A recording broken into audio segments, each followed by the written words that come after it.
wato ita karama, abinda ake nufi da karama khariki ne da Allah Ubangiji ya lamunce shi mawaliyai. Akwai khawariqul ada guda 6, akwai al-mu'jiza wanda aka ba ma annabawa lokacin da suka kai shekara 40. Duk abin da ya zo mai ban mamaki a wannan lokacin sunansa mu'jiza bayan annabawa sun kai shekara 40. Akwai al-irhas, shi kuma shine abin da aka ba ma annabawa kafin su kai shekara 40 na ban mamaki, kamar misali annabi Isa wa yukallimun nasa fil mahdi wa kahla, maganan da yayi a zanin goyo, wannan ba mu'jiza ba, sunansa irhas.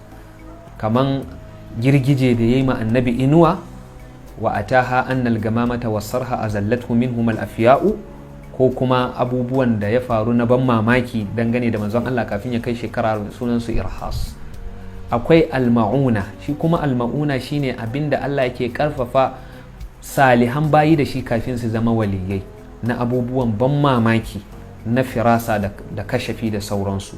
Sannan kuma akwai alkarama ita ce ta 4, shine abinda Allah yake ba ma waliyai khariki mai ban mamaki, wanda zamu ga kullun ana kawo mana karamatul auliya'i, karamomin waliyai.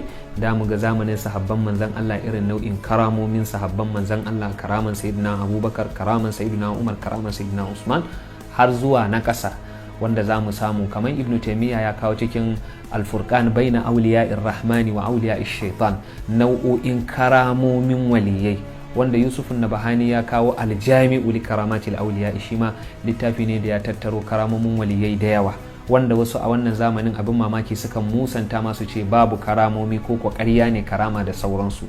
To karama shine abin da waliyai suke samu idan sun kai shekara, wato idan Allah Ubangiji ya ba su wilaya. Sannan akwai almahuna, abinda Allah yake kunyata wanda yake fada da waliyan Allah ko yake fada da annabawa na kaskanci, kamar misali Musailamatul Kazzab, lokacin da manzon Allah ya tofa yawo a rijiya ya bulbulo kuma rijiyan yayi daɗi, sai Musailima shi ma ya tofa yawo a wani rijiya, sai rijiyan Allah ya kagar da rijiyan ya zama ta bar bulbular da ruwa gaba ɗaya.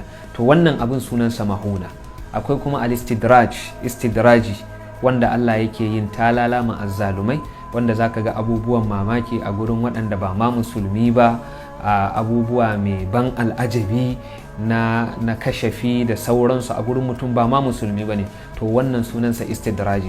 Kamar yadda an samu wani bature da yake da irin wannan abun a baya, wanda suna masa inkiya da man who saw tomorrow, da yake ba da labarin abubuwa wanda da su faru a gaba, kuma duk labarin da ya bayan labarin yakan zo ya faru exactly yanda ya faɗa. To wannan sunansa al-istidraj, wannan yana cikin khawariqul ada a babin ilimin tauhidi. To idan Allah Ubangiji ya tsaya wa mutum cikin karama, sai mutum ya zo yana neman al-asbab, to mutum kaman ya ruso ne daga madaukakin daraja, abinda wannan hikiman yake nufi kenan.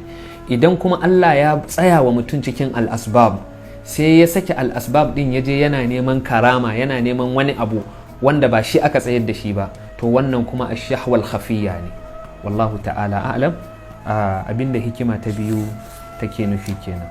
Al-hikmatu thalitha